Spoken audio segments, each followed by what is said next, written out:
সিলেটের বিশ্বনাথে ট্রাক্টরের যন্ত্রাংশ চুরির সময় তিনজনকে আটক করে পুলিশে দিয়েছেন স্থানীয়রা।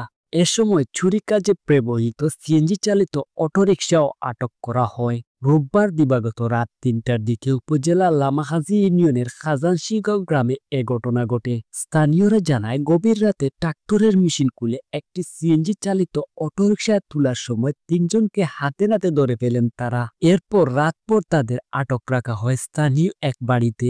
সোমবার দুপুরে খবর পেয়ে ঘটনাস্থলে পৌঁছে তাদের থানায় নিয়ে আসে বিশ্বনাথ থানা পুলিশ। আটককৃতরা হলেন একই ইউনিয়নের রায়পুর গ্রামের সুনাহর আলীর ছেলে সাইদুল ইসলাম ২৫, জমির আলীর ছেলে জাহিদ হোসেন ২৩ ও দুলাল মিয়ার ছেলে বিলাল মিয়া ২২। তোমার বাড়ি কোন গাঁও? তোমার আব্বার নাম এটা? তোমার বাড়ি রায়পুর। তোমার বাবার নাম কিতা? তোমার তিনজন রায়পুর নেই। তোমার আব্বার নাম কিতা? কোন আটিত? দক্ষিণ আটিত।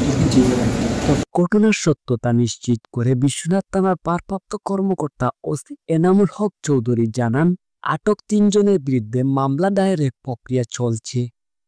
চুরি কাজে ব্যবহৃত সিএনজি চালিত অটোরিকশা ও ট্রাক্টরের মেশিন জব্দ করা হয়েছে। আটক তিনজনকেই আগামীকালকে কোর্টে প্রেরণ করা হবে।